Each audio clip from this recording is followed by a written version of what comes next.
Hey everyone, and welcome. Today, we're diving into a condition you've almost certainly heard of, multiple sclerosis, or MS for short. But what is it really? Let's break it down. So you've heard the name, right? MS. But if someone put you on the spot and asked you to explain it, could you? It's tougher than it sounds for a lot of us, and that's exactly what we're going to clear up today. Okay, so first things first. Let's just get a really solid fundamental definition down. What exactly is multiple sclerosis? Boom, there it is, multiple sclerosis. It's an autoimmune disease and it affects the central nervous system.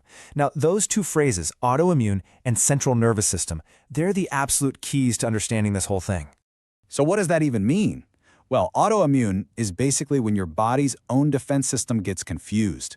It gets its wires crossed and starts attacking itself. And the part it's attacking? The central nervous system. We're talking about the brain and the spinal cord. It's like the body's security team suddenly deciding to raid its own command center.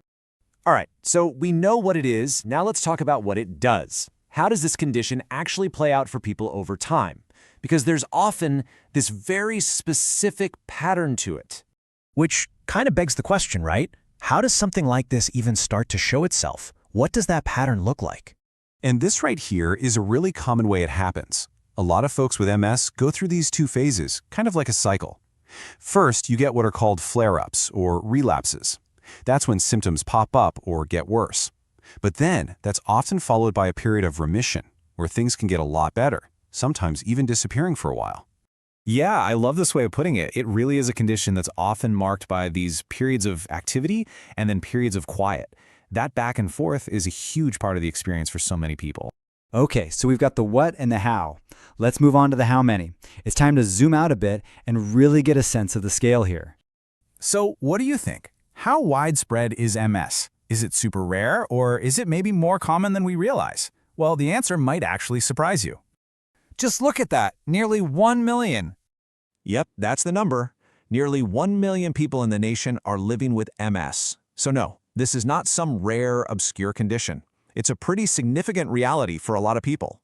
So for our last section, let's take that huge number, nearly 1 million people, and bring it back down to a human level. Let's talk about when this diagnosis usually happens, because that puts a totally different perspective on things. And this is what's so striking. It's the timing. You see, the data shows that most people aren't diagnosed as kids or later in life. Nope, it usually happens right in this really critical window, from your 20s to your 50s. That's it right there, between 20 and 50 years old. And believe me, that timing is absolutely key to understanding the real-world impact of this disease. And why does that age range matter so much?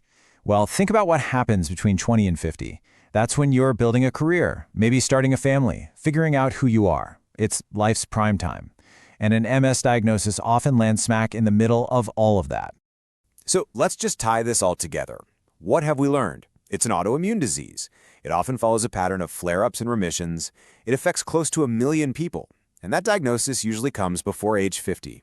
Which leaves us with one final thought, doesn't it? 1 million people, with a diagnosis often coming during the prime of their lives. Beyond just the data, what kind of story do these numbers really tell us? Thanks so much for tuning in.